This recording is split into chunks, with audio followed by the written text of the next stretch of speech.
Just a little guy. One of the smallest fish I've ever caught here. But when you're fishing in Florida, you'll take basically anything you can get when it comes to carp.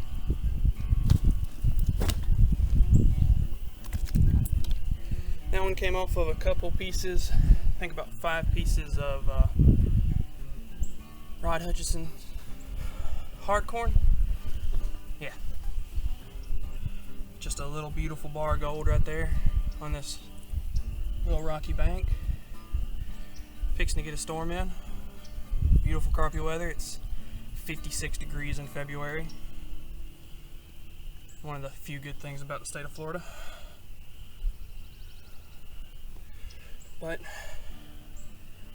we'll get this little guy back. Yeah. I'll carry the mat down there.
Always nice to get a recapture.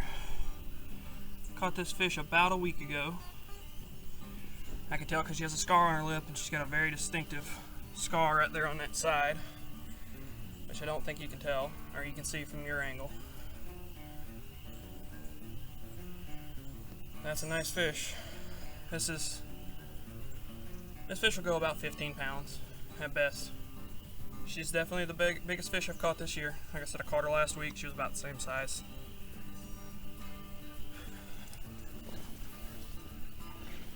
This bite came probably 5 minutes.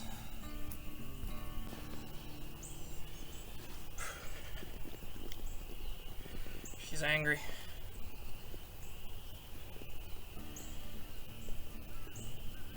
She's bleeding a little bit in her mouth, but I put a little Doc Dirt on it. But man, she's a pretty fish.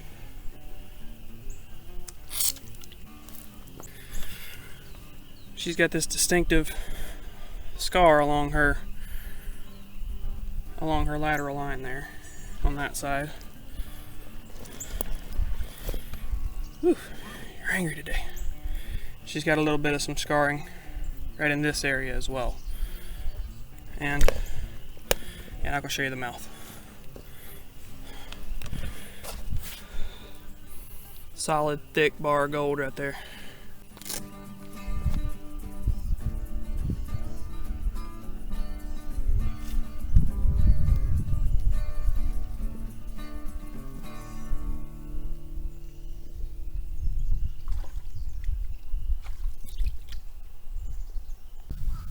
I didn't film an intro, but I did film my setup here. I'm fishing 3 rods.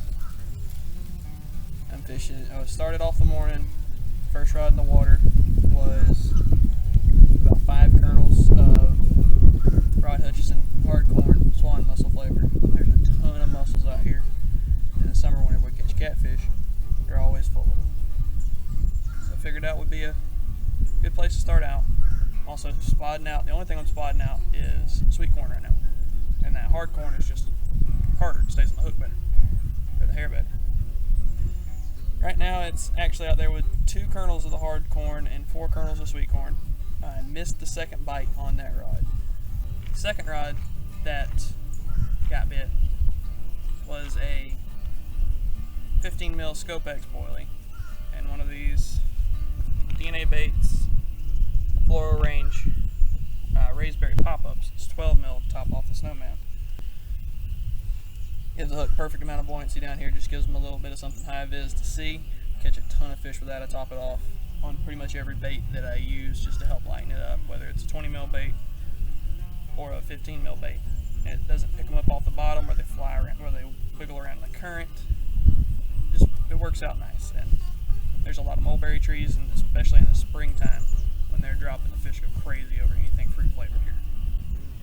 My third bait is my Hail Mary bait. Hasn't been picked up today. It normally picks up the biggest fish of the day if it gets picked up. It's a 20 mil Candy Nut Crush Nash bait instant action boilie, topped off with one of the 15 mil Scopex boilies. I normally fling around a few of the Scopex boilies, but I haven't today. I didn't bring my slingshot with me. I pre-baited this spot yesterday with 3 cans of corn and about a dozen handfuls of range cubes. And that's really all I've been using. I've also been mixing up a stick mix that I'm hooking on instead of threading on because the water's really cold and there's a lot of salt in my stick mix, so it doesn't dissolve very well. And it's a mix that I call bear shit. Excuse my French. It's a mixture of whole hemp seeds, crushed hemp seeds, hemp hearts, a pellet that's hard to describe what it is if you're not from my area of South Alabama, North Florida. It's called Chum and Get It. It used to be a dog food made by a company in the town that I live in, Harold Milling Company. It was terrible. Literally no one fed this to your dogs, and if people found out you did, they would call the law on you because it was that bad of a dog food. thing that it was used for was mullet fishermen. It sinks and mullet go crazy over. So they bait up their holes with it to go mullet fishing. So I started using it to soak up all the water in my hemp seed. It's kind of fishy, it's kind of salty, it's just full of all kinds of good stuff for fish. And since they've started making it into the fish bait, they've added a lot more fish oil to it, which makes it even more potent. So I use that to solid everything up, and then I add salt until it will not take any more salt while it's hot. And that'll keep it from dissolving the PVA. And normally, this water when I'm fishing here is anywhere from 75 to 80 plus degrees. So it takes all that salt to keep it from melting before it hits the bottom. But today I threw my tester down to the edge of the water. It's not quite the same because there's no current flowing over it in this little eddy that I've got it in. But that was 2 hours ago and it still hasn't fully melted. So I'm just barely nicking it so that it can barely survive the cast out there. And I think that's why I lost that second fish, was it hadn't cleared the PVA fully. That bait was only back in the water about 15 minutes before it got hit. But that's my setup right now. I've got all three rods back in the water.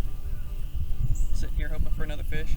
Not sure if batteries are going to hold out. I did not bring my backup batteries today.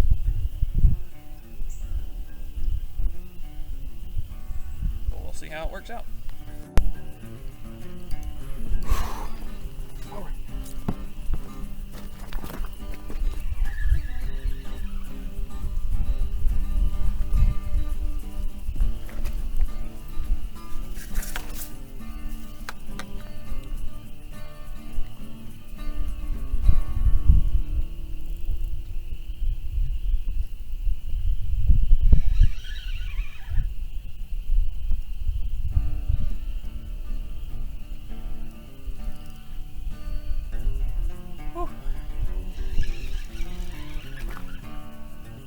It's been about 4 hours since I got my last bite. The camera died right before that last bite. There's another fish about the size of the first one.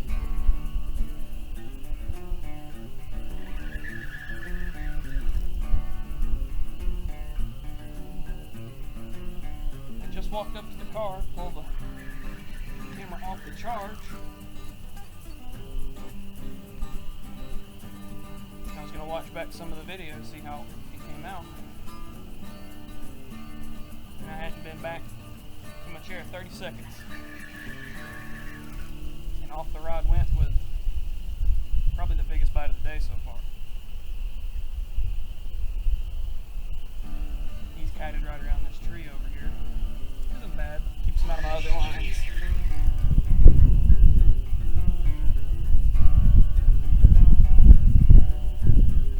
I had to drop the camera, grab the rod, and get the camera turned on to get this on film.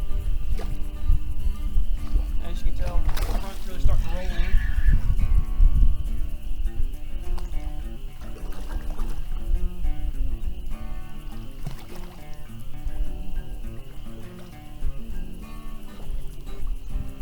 About the same size as the second fish.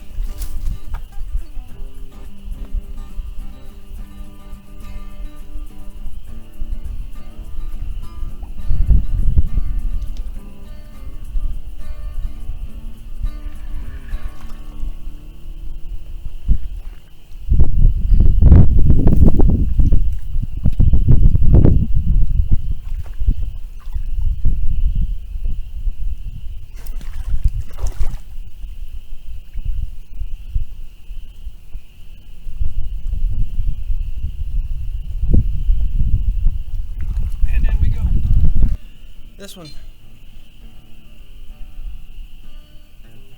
get another double. This one's about the size of that second fish I had earlier. I think it's a little bit heavier. Got a little more snub nose. Beautiful, beautiful fish.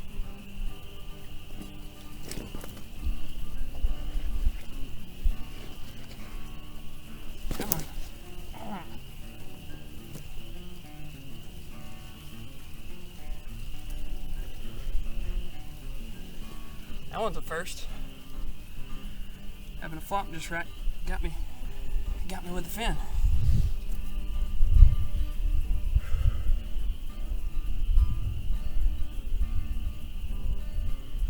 Just completely immaculate fish. Not a mark on her.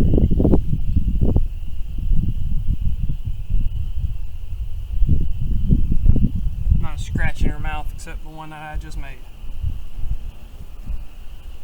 Man, that top fin's mean. She's slammed full of eggs too.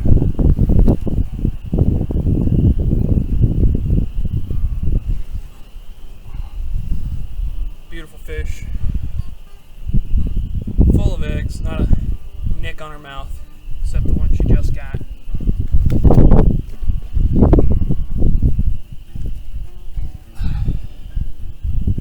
Beautiful, beautiful, beautiful fish.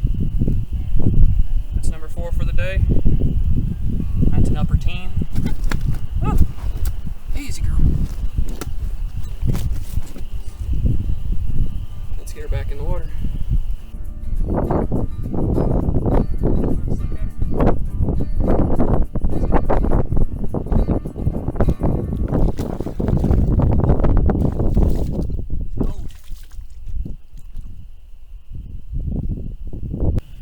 Didn't get this fight on camera.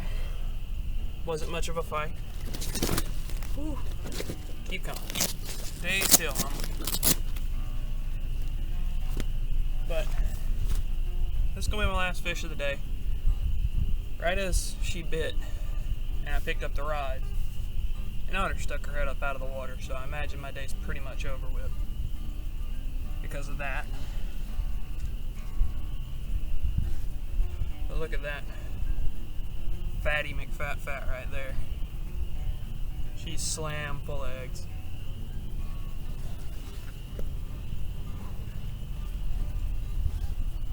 I mean, absolutely full of them.